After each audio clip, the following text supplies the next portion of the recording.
So we're here at the Wyndham Hotel Bayside, San Diego, and this is where our next event is going to be in July, a couple of months' time. And I have Ben Bokikio, who's here with us. He's actually going to be doing a couple of breakout talks and discussions, in fact, and some gym-type demos and stuff like that. And I'd really like you to tell us a bit about what's so unique about what you teach and what's so different, and then a little bit about how that kind of correlates with the whole low-carb lifestyle. Okay, well, I think that we're all in the wellness field, and what we're trying to do is move the needle from illness to wellness as much as we can, safely, scientifically, for as many people as we deal with. The two most important behaviors anyone can undertake are diet and exercise.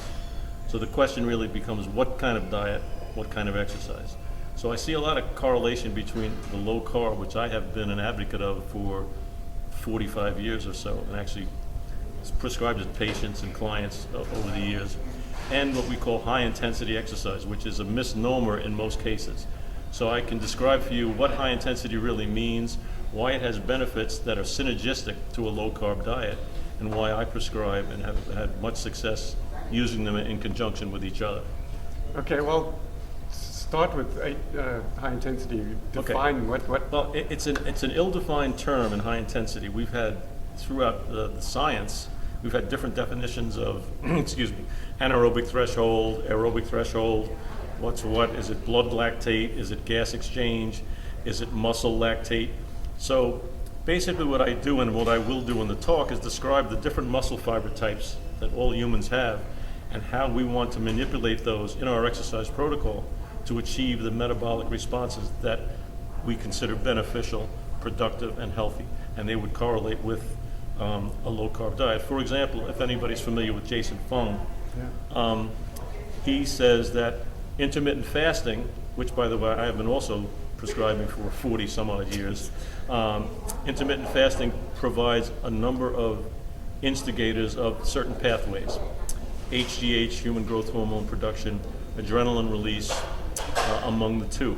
Now we can, in spades, produce those same metabolic pathways through high intensity exercise, without any question. Literature is full of that, and I've actually done the studies and measured this myself. So what are you saying, that you can achieve the same effect? We can achieve the same metabolic pathways, understanding that our behaviors are prescribed in order to achieve metabolic pathways that we understand are correlated to health. Okay, and that's what I do with my exercise and what we're trying to do with low carb. And I don't even like the term low carb. I would rather call it controlled carb, because we have such inappropriate measure of what low carb is anymore. But I think I would call it controlled carbohydrate eating. Number of things correlate. We know with low carb eating that there's a threshold, a point at which it becomes productive. It's not like if you're eating 400 grams of carb, 200 is good. Okay, we need to get down to that, in many cases 20, 40, 60, depending on your carbohydrate tolerance. That's a threshold upon which we can base a productive instigation of the metabolic pathways that we're trying to achieve. Same thing happens with exercise. No amount of low intensity exercise can benefit us as much as a small amount of expertly directed high intensity exercise. Everyone is capable of producing high intensity exercise. I have 90-year-olds, post-cardiacs, obese people, diabetics that can achieve high intensity exercise safely, productively, with very little exposure. The mechanism goes something like this. The more exercise we do, the lower the intensity has to be. If somebody tells me they did a high intensity exercise program and it took them 40 minutes, I'm telling you something wrong. So you're saying then that's not high intensity? They are mutually exclusive. Okay. If I ask you to sprint, you ain't going a mile. Okay? Right. Sure. So, but what we're trying to do is, again, how do we instigate these metabolic pathways? How do we increase insulin sensitivity? How do we draw fat out of storage? How do we increase mitochondrial function? And I can go on and on, but these are the things we're trying to do with eating, but exercise is probably a more powerful instigator of those mechanisms. But if we combine the two, I have had plenty of patients sent to me good low-carb diets, they're diabetic, and they can keep their blood sugar under control, but they can't control insulin. Once I instigate high-intensity exercise, and we do a twice-a-week 15-minute protocol, we see those insulin levels, fasting insulin levels come down. So there is some real teeth in the combining of these two behaviors. So I don't know, I saw a bit of a promo video or something that you did about this. Yeah. That's fascinating. You're talking about 15 minutes, and you're saying if it's longer than that, then it's not high intensity. Well, yeah, there's a thing, excuse me, called high intensity interval training. Well, by definition, if you're doing high intensity training, it has to be interval. Because if we use the VO2 max kind of a model, Right. we're working at maybe 200, 300, 400% max, which means you can't sustain it. That's why it's 200 or 300% max. Right. All right.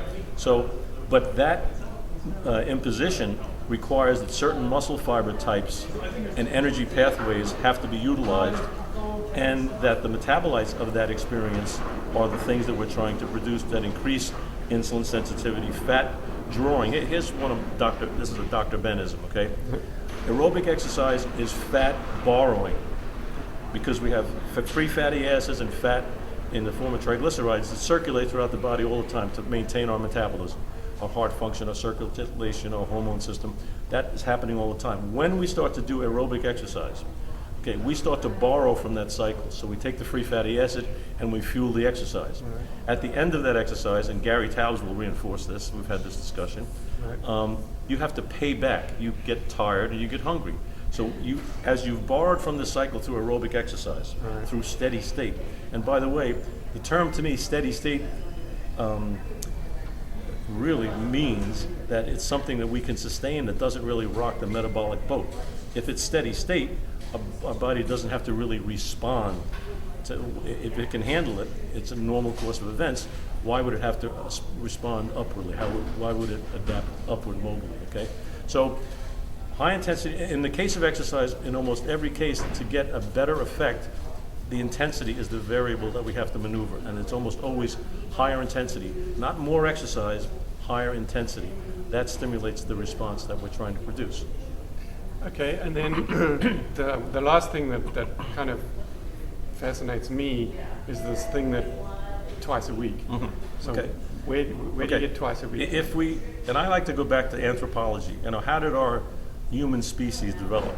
Number one, the muscle system has been, in science, I think, underrated.